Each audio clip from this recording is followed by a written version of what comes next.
What's up YouTube? KS Gun Guy here. Thanks for joining me today as always. If you like what you see here, do be sure to like, subscribe, and share, and there's plenty more content on the way. So I've got for you today another installment of the If I Could Only Have One series. And in this series I take a look at two guns, whether very similar or in some cases very different, and I compare and contrast them. I take a look at things like specs and features, a little bit on the value, and of course I'll be wheeling and shooting along the way. And we'll take a look at the triggers, and then at the end, I will be announcing a winner. Now, here's the thing. Both of these guns are great, without question. If you're looking into either one of these guns or you own either one of these guns, you're doing fine. This is really just an opportunity to take a look, take a step back rather, and to look at the collection, pick a couple of guns and say, you know, if I could only have one, which one would it be? That's the premise of this type of video. So there, again, will be a winner at the end of the video.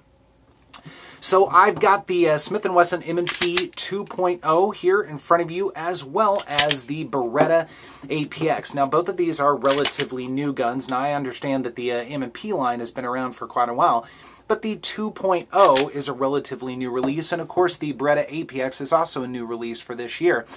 They are both full-size guns, so I thought it was a great comparison between the two, and I've had a couple of people ask to compare these guns, so that brings us to right now. So from a spec standpoint, we won't spend entirely too much time on this, but the overall length of the M&P is 7.4 inches versus the 7.56 inches on the APX.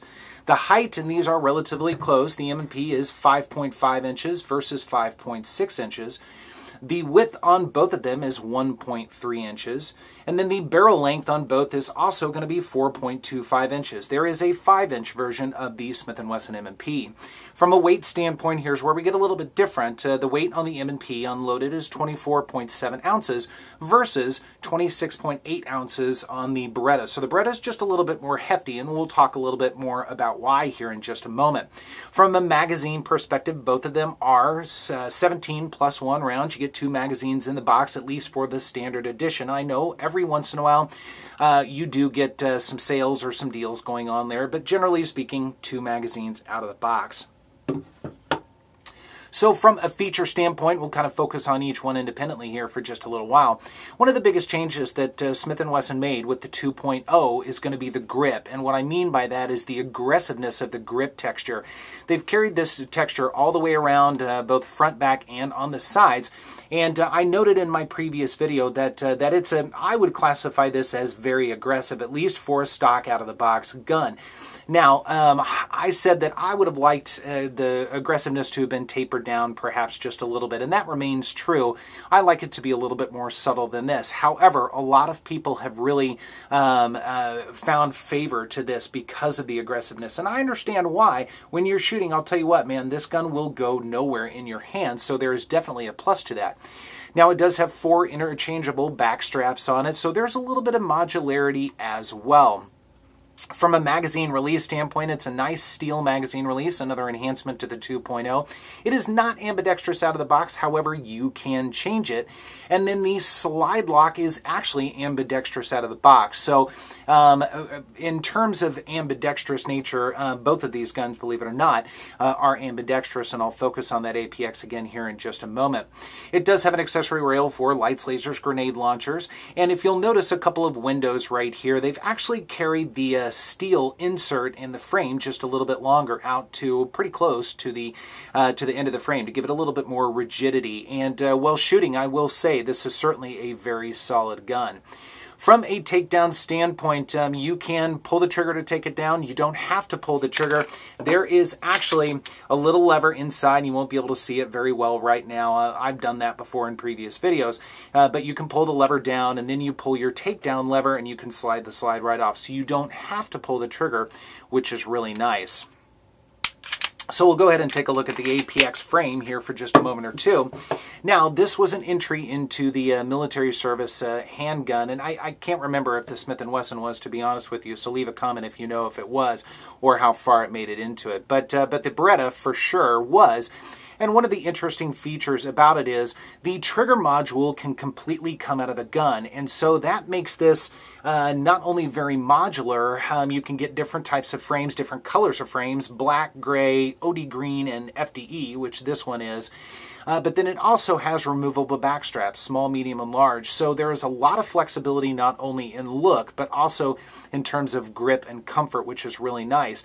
Now the grip texture on this, however, is a little bit more subdued. The front and the back I consider pretty close to ideal. They're almost like little pinheads, and they're soft enough to where they won't beat up your hand at all, not to say that the M&P will, but they're very comfortable. And then the sides of the grip panels right here are definitely very subtle. But again, I find the APX to be very comfortable in the hand to hold. I've really found a lot of joy in just handling and shooting this firearm for sure. And like I said, 17+1 magazine out of the box, so no difference there. From a magazine release standpoint, it also is not ambidextrous out of the box, but once again, you can change it around to your liking. Now the slide stop or slide release, and I say slide release on this because I find this to be a much easier release than on the M&P. Although you can do it on the M&P, it is ambidextrous out of the box, which is really nice. It does have an accessory rail, once again, for lights, lasers, grenade launchers, which is great, so it doesn't sacrifice that attribute to the Smith & Wesson. Now, from a takedown standpoint, this is going to be slightly different. A couple of things. There is actually a decocker button right here, so if you press this button in with maybe a punch or something like that, you can disable the trigger, and then when you take the gun down, you don't actually have to pull the trigger, which is kind of nice. Like the Smith & Wesson, it gives you another option. However, I find pulling the trigger to be just fine. However, the one thing that's a little bit different about the APX, I'm not going to take it apart today, I did it in the original video, but you do have to press this button in once you've either pulled the trigger or used the decocker, and while you are pressing this in, you pull down on the takedown lever, and then the slide will pop off. Some people have said that that's kind of a challenging mechanism and it's not quite as user-friendly. I disagreed in my first video, and I still disagree. I don't think it's that big of a deal. I find it to be user-friendly, even with that type of mechanism. But overall, from a frame perspective for both of these firearms, I think both manufacturers have done a good job. They've done it a little differently, of course, and then with the addition of the modularity in the Beretta, you've got some different types of flexibility with either one of these guns. From a slide perspective, the M&P, and I've always said that M&Ps are pretty good-looking guns, and one of the things that is attractive, in my opinion, to this are these fish scale serrations right here, and these are a carry forward from the original M&P line. I think it really sets apart the gun from some of its competition, and they are very usable. Now for the 2.0, they did carry that forward with some front serrations here. However, they're pretty tiny. Now they are good enough for press checks, which is good, but they don't carry all the way up the slide. Not a big deal. It doesn't take away from the gun, but just something of note. I think this is more from an aesthetic standpoint. They did mill or contour out the slide just a little bit more to reduce some of the weight on it, and I'm sure to compensate for the extra weight of the additional steel in the frame. Now, from a sight perspective, you do get steel 3-dot sights out of the box, and these are good sights. They're not great by any stretch, but they're good, and they're certainly good enough, and I like the fact that you get steel sights out of the box. They do have a ledge for one-handed manipulations, which is really good. So, all in all, from a slide perspective, I mean, I think the M&P is certainly a good-looking gun. It's certainly functional, and the coating on the gun is extremely durable. It's an Armor Knight finish, I do believe, for the Smith & Wesson, and they've always been known as being very durable firearms. Now the Beretta is just a little bit different, and it's something that has garnered a lot of attention, and not always positive attention, but I, for one, have gotten used to it, and I think it's pretty cool. Obviously, the outstanding feature of the Beretta is going to be the serrations, and these serrations carry forward from the beginning to the end of the slide, and the premise of that is, of course, anywhere you grab the gun, you can manipulate the slide. So there is certainly a function to this. And I think there's an aesthetic quality as well. And of course, that's in the eye of the beholder, I suppose. But I think it's something just a little different. And I appreciate different firearms. Firearms that step outside of the box a little bit. From a sight perspective, once again, you do get steel sights, and they are a 3-dot sight setup, which is great. So both of these guns do have that right out of the box. Now this also has a ledge for one-handed manipulations. One thing I noted, the front dot you won't be able to see very well on camera. I've noted in a previous video that it's pretty freaking big and kind of funny to look at, but it really does definitely do the job, and it's pretty easy to acquire at the range. Now, one other thing about the Beretta that some people have kind of teased and made fun of a little bit, it does have a little tab that pops up right here on the slide. Hopefully you can see that okay. And this is part of the safety plunger mechanism in the trigger. And so when you actuate that trigger, it pops up. Now I'm still holding it up. And I will say, when you're looking down at your sight picture, you cannot see it. So it certainly does not take away from the gun while shooting. Some people have said there's a potential for this to get damaged or debris going into it, whatever. That may be true. Time will tell. I haven't heard any tales of that so far, but I suppose that's possible. But otherwise, again, it really does not take away from the gun at all. So that's kind of a rundown of these specs and the features of the two firearms. We're going to be taking a look at a little bit of shooting, and when we come back, we'll look at the triggers for a moment or two, and then, of course, I will announce a winner. So stay tuned.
Welcome back. I hope you enjoyed that footage at the range. So from a shooting perspective, when I took these guns to compare them together, I shot them both terribly, at least in the beginning. It probably took 100 rounds through each one to start settling in and really being able to dial in and get to a place where there were some good-looking groups on it. And I have found that to be the case whether testing these apart or together. Both of these, for me, for this particular shooter, it's kind of love or hate sort of thing. One day it might be pretty good, and the next day it might not be. So take that for what it's worth. For whatever reason, I kind of semi-connect with these and I semi-don't. And so that keeps them on a pretty level playing field from a shooting perspective. So from a trigger perspective, once again, here's where we get just a little bit different between the two. Now, the Smith & Wesson does have a hinged design safety, which is very common for Smith & Wesson firearms. They're certainly known for that, and there are people who really like them, and there are people who really don't like them. So it's kind of hit or miss on that. I'm pretty impartial because it works one way or the other. Now, I notated in my previous video on this that there was a pretty good amount of grit in the take-up of this trigger, and that has remained true. It really hasn't gone away as much as I thought it would. It has softened up a little bit, but not a lot. And I will also say that there is a fair amount of uptake here. So once you get to that wall, there's your break, and it's a pretty clean break. It's a pretty good snap. You can definitely feel it. And then the reset. The reset is a little bit more audible and a little bit more tactile than the original M&P 1.0. It's better. It's not as good as I would like. However, again, it is certainly improved. So once again, there's your take up, pretty gritty. And there's your break. And there's your reset and back to the start. Now, I said in the previous video, and I'll say it again, that that grit for sure could definitely just be this gun. It doesn't necessarily mean it's every gun out there, but I would definitely encourage you, and I would say this for any gun, be sure to test the trigger. Make sure it's something that feels good to you, and also make sure it's feeling like it's really mechanically working properly. Not to say that this one isn't. But from a trigger standpoint, I think this is certainly livable. It's doable. I don't connect with it quite as well, largely because it's a pretty far uptake there before you get to the break, and that allows for a little bit of wiggle in there, at least for my shooting, and I don't have the steadiest hands to begin with. So I would say this is somewhere between a 5 or a 6 out of 10 perhaps. Not that I really have much of a rating scale, but that's kind of where I at least put it in my mind. The APX does things just a little bit differently. Now, first things first, it does have a safety dingus in it rather than the lever design. Now, I prefer the safety dingus. However, I did notate in my original video that this dingus actually sticks out a little bit further than the rest of the trigger. So if you use the pad of your finger for sure, you will definitely feel this trigger. Now, it's not bad. It doesn't take away from the overall trigger, I think, but you can definitely notice it. Now, I do wrap my finger. That's just how I shoot. I have kind of long fingers, so I don't notice it quite as much, which is good. Another thing, it is a little bit more flat, not 100% flat, but more flat than the M&P, which also means, at least for this gun, there is a lot less take-up. That's the take-up right there, and it's almost ready to go right from the start. You've got, maybe a millimeter or millimeter and a half, something like that, and then you're at the wall, and once you have your break, there you go. There's your break. And then from a reset perspective, it's right there. Very crisp, very audible reset. And then back out to the start. And it doesn't travel very far. So from a trigger perspective, and I'll do this one more time, there's that uptake, not much. There's your break.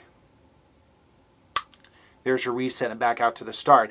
I have to say that I prefer this trigger significantly more than I do the Smith & Wesson M&P, simply because it's a little bit closer to that wall and it's ready to go.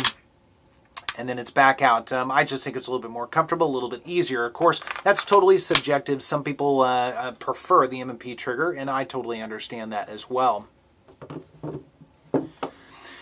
So here we come to the end of the video, and once again, this is an if I could only have one video, so there has to be a winner. It was a little bit challenging because both of these guns, at least from a shooting perspective, were pretty consistent. I was terrible and I was okay. It was hit or miss with both of them, so neither one of them really stole the show from a shooting perspective. I suppose overall, time spent on both. The APX has been a little bit more consistent, but not a lot. So take that for what it's worth. Neither one of them really are a winner from a shooting perspective.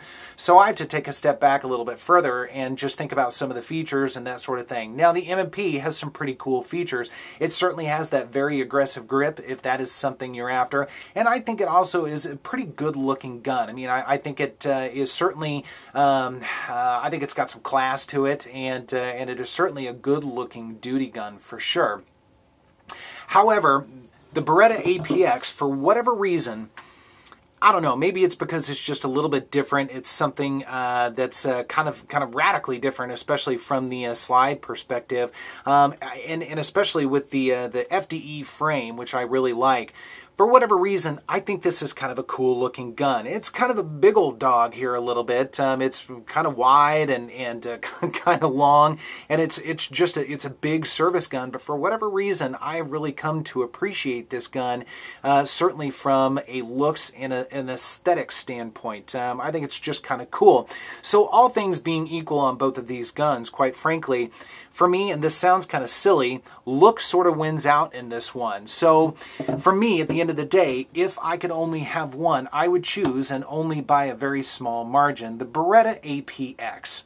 So I'm excited to hear your comments about this, whether you agree or disagree, if you've got some other suggestions there, or if you want to see some different guns compared. I do have another full size that I'll be wheeling in and probably taking on the winner of this one right here. So looking forward to those comments. Once again, thanks so much for joining me today, and I will see you next time.